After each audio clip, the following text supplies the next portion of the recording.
The Iranian diaspora are, it's fair to say, pretty unique. Like any community, they aren't a homogenous mass, of course, and there's a wide range of views. But it's also true that Iranians overseas, particularly in the US, Canada and Britain, are very vocal not only in their criticism of the Islamic Republic, which is of course their right, but in arguing for a return of the monarchy and Reza Pahlavi. They don't just support a change in the government or various policies through things like strikes and protests, but somewhat unusually, through foreign intervention, war, and even terrorism. Personally, as someone who's half Iranian, I can't really understand that, but my views are just that, mine. There are, however, moments where the reality of the position of many monarchists looks outlandish and, dare I say, bewildering. One such example came to light yesterday. It featured a musician, purportedly of Iranian descent, whose name is Armin Aban. Here he is thanking what appeared to be teenage women for Israel's bombing of Iran. I want to say thank you to you, Israeli people. Yay! Is that good or not? I'm confused. Thank you, Israelis, no? Yes. Them. Are you not from Israel? I am. Then you don't know if it's good or bad. Go Israel. But you're saying that you're thanking us for bombing them, or you're thanking them for bombing us? Thanking you for saving the people of Iran. Of course, but we did not save them. We're killing them, bro. I am Iranian and I'm thanking you. Really? Yes. Ooh. What he's saying is, thank you for saving them. Not killing, saving. Second of all, your country is bombing the government of Iran, not Iranian people. Right. Oh. So, Yes. it's a rescue mission. Careful not to kill their freaking citizens. You are trying to not to kill our citizens, but sometimes it happens. We're killing them, bro! It's crazy, right? When you're talking to teenage girls, teenage young women, and they're like, this guy's crazy, it makes no sense. You're trying not to kill our citizens, but sometimes it happens. Easy for that guy to say while he's living in God knows where, London, LA, Hamburg, Stockholm. We're killing them, bro! The fact that guy would just sit there and take that and smile, I think reflects a deeply internalized racism and self-hatred among some Iranians. Indeed, the extent to which Iranians overseas deny the reality of the situation extends to them even accusing their own compatriots who are being bombed in their homes, some of which, by the way, aren't particularly big fans of the government, of being crisis actors. It's not just Omar Jalili going full Alex Jones. Here's Faiza Alevi, reputedly an Iranian presently living in South Korea. Bollywood in Iran, and it's so progressive. The actresses can play without hijab for the Islamic Republic. To be clear, 2,000 people have died in Iran. There's no need to make stuff up. People are dying. On this particular instance, these are 3 different women. Ironically, it's an Iranian woman wearing hijab, arguing that all Iranians look the same. And she's saying the Islamic Republic is so repressive because they're not wearing hijab. I don't understand anymore. If you don't believe they are 3 different women, have a look at this. Here's women number 1 and 2. Okay? I mean, I understand that she's covered in dust on the right, so it might be hard. Okay, fine. Now, these don't really look like the same person, but if you want to just confirm that they aren't, then look at this. That's another picture of the second woman, clearly. Not the first, she's had the dust wiped down and whatnot. Then there's this lady. That's also a different person. So sure, it's 3 middle-aged women with medium to long black hair. Guess what? You're in Tehran, a city of 12 million people. There's lots of brown people with dark hair. Kind of likely to happen. That video was particularly crazy, right? I mean, you have literal teenage girls saying, what? This makes no sense. Why are you cheering on your own compatriots being killed in their homes while they sleep? What the hell? Right. I'll come back to something I said a couple of months ago in the context of Venezuela, the people who are cheering on the bombing of Venezuela. We think of the Iranian people, the Israeli people, any other people as part of a nation when we frame it in that way. But the people that I see, and that indeed in some cases I've debated on TV, that are part of the Iranian diaspora and are stationed in California or Connecticut, they don't seem to me to be very patriotic. They don't seem to me to be particularly closely bonded to their kin in Iran being bombed, and I detect that they are very ashamed. They're part of the Pahlavi movement. Pahlavi, as you'll know, Aaron, very well in more detail than I do, the whole Pahlavi modernization was actually one that was rather ashamed of a lot of Iranian traditions. That was very much, I mean, he spent a lot of time in Switzerland, on the ski slopes. He spent a lot of time in Paris. He was very interested in, Europeanization of Iran in a way. And that's partly what produced the backlash, right, in Iran, partly. And I see that these kinds of people who left in 79 or their parents left in 79 and are stationed in places like Connecticut and California are cut from that cloth. They're embarrassed by the reality of Iran as they see it. They're embarrassed by their fellow country people actually in the country. And they see themselves as part of a transnational class, probably connected with Europeans, probably connected more closely to North Americans than they do to their fellow Iranian compatriots. And actually, briefly, it's also, there's something to be said about how Israeli white supremacism seems to be infecting all of the people that enter its orbit.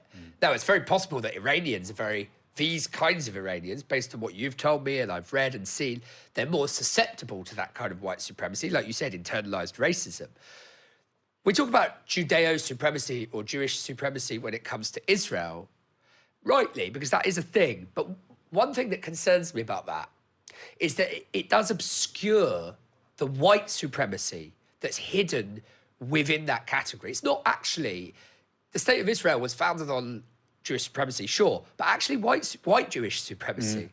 Two brief examples. Zeev Jabotinsky, hugely influential for the revisionist movement that you mentioned a moment ago, reformist rather, and his whole thing was, we're European. Yes, we're Jewish, but we're European Jews. Ben-Gurion, he's come up twice now tonight, first Prime Minister of Israel.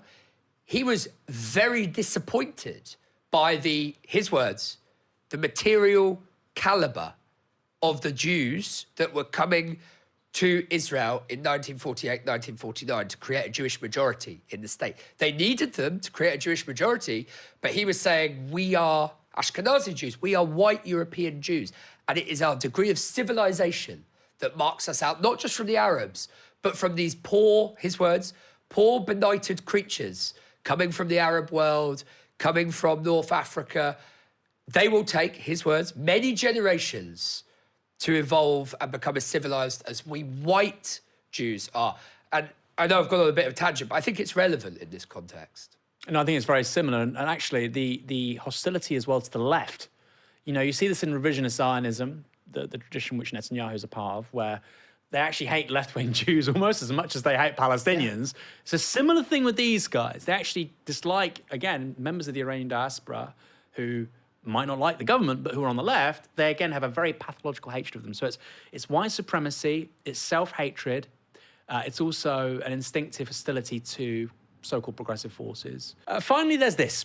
With Iranian Canadians who wanted to cheer on their country being bombed in Washington, refused access to the United States. Here's Mohammed Ali Mujarradi Sharkhzadeh on Instagram explaining precisely what happened.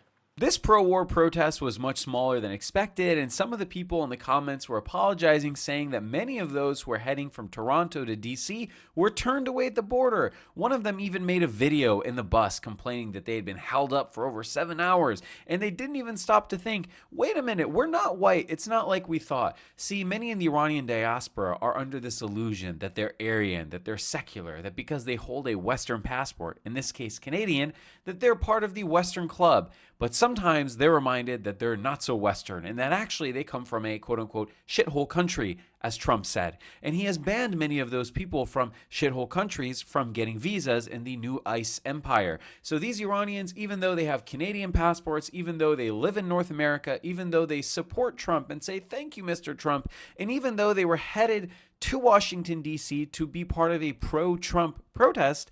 They were detained at the border and turned away. Not one, but one of the commenters said up to 7 buses full of people. So they drove all the way from Toronto to the border. They got held for 7 hours, went all the way back, basically wasted a day of their life. And I could have told them not to waste their time because it's well known that Iranians are not being given visas to enter America. And even if you have a Canadian passport, that little pesky thing still says born in Iran. So the benevolent white Americans who are bombing your country into freedom will also not show you enough dignity to let you into the country for a single day to protest in favor of its government. It's really sad, embarrassing, and shameful to be a Pahalvist in this moment. Even your daddy Trump turned you away. I mean, talk about cucked. These people are the ultimate political cucks. It's like they're trying to be humiliated at every single turn. Kieran, I mean, that's an amazing story, right? Iranian Canadians tried to go to Washington to support their own country being bombed, and they're not allowed in because the country they're supporting is racist against them. It's discriminating against them on the basis of where they were born. They're Canadian citizens, and they still don't get the memo. We talked about some of the intellectual sort of underpinnings of this, but do you think there comes a moment where some of these Pahlavi supporters, these monarchists, these frankly self-hating Iranians who want to be white, that's what drives them and animates them, and it goes back a long way, like you're saying, to the modernization project of Iran. But notwithstanding all of that, you can understand and grasp where it comes from. Notwithstanding all of that, surely there must be a set of circumstances where these kinds of people say, hang on, you know what? I've been had. And what do you think that looks like? How do you think they will react to the potential failure of Reza Pahlavi returning to Iran and the Islamic Republic falling and there being, a monarchy once more? So they're tragically useful idiots. I think useful idiot is the phrase. And a lot of internalized racism is really sad, but I just cannot find this sad because there's I think it's so contemptible wanting your country to be bombed from the safety of a safe country, a stable country. I cannot. Ultimately, internalized racism is a sad thing, but I'm sorry, I draw the line at this. Or I draw the line way before this. This is contemptible, and they should be really ashamed of themselves. And they're doing it. They belong, in many cases, I'm generalizing, but many cases to a privileged class of people. And this is kind of what I mean. They're the defenestrated people, the people who were they were pushed out by, as they say, a coup d'etat that was illegitimate, and they're waiting to come back and take their rightful place. Reza Pahlavi's, he declared himself the crown prince, or the heir apparent in 1980, when he was 19 years old. It's all utterly delusional. Of course, it's impossible for me. It's impossible for some of the leading experts, so I'm not going to pretend that I know. It's impossible to get a clear gauge on where the Iranian people are. But I think it's pretty evident that, as one observer put it, the regime has deep roots in Iranian society that go beyond just this kind of astroturfy, superficial political level that's maintained through coercion or fear. And that there is zero evidence that Pahlavi has anything like grassroots support that's widespread enough to create a critical mass for him, to dislodge the present power base and get him in. I mean, there's just no evidence for it. No. And so you would think, wouldn't you, Aaron, that I mean, this is the point I made to someone who was trying to argue for that. I'm sorry, but the burden of proof is on you. Yeah. You're talking about totally flipping an entire state on its head and potentially creating another Iraq. You've got a massive mountain of burden of proof to climb. Yeah. If you actually look at 1979 as well, and by the way, I don't think it was a great idea to have an Islamic revolution in Iran, but if you look at 1979 in terms of the participation of the public, it's one of the most successful popular revolutions in human history, right? You can't just ignore that. And you have people whose name is Mohammed Ali Reza Najafi saying, I'm not Muslim. Actually, if you go back 15 generations, every person in your family is called Ali, Mohammed, Hussein, Mariam, Zainab, right? So you can say that, but the reality is that's not the case. And we were in this extraordinary situation in the last 6 months where a country where the most popular name is Mohammed, we were being told actually doesn't want Islam, right? Now, I understand actually in terms of strong supporters of the Islamic Republic, probably a minority, right, at the start of this year. I agree with that. By the way, many countries are like that.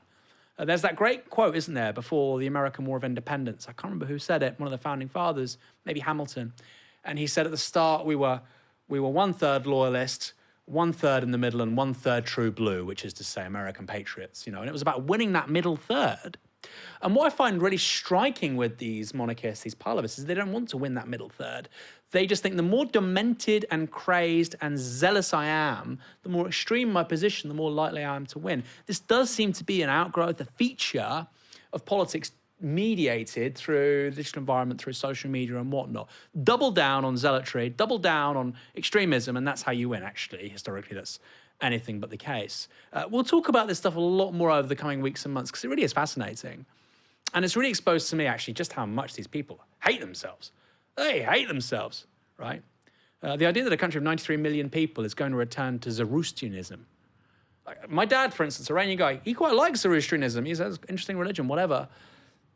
But Iran has been an Islamic country for 1,300 years, not 50 years. People say, oh, it's only been a Muslim country since 1979. You have no idea what you're talking about. And of course, so much of this, as you said, Kieran, plays out through class. So much of it. I think the lesson, the learning, though, for not just political elites, but publics as well in the West, is to not look at the debates regarding Iran or Cuba or Venezuela or Congo or anywhere else that matter, refracted through the prism of diasporas. Doesn't mean they're always wrong, but it's not necessarily a logical, smart, sensible way to understand what's going on in these countries.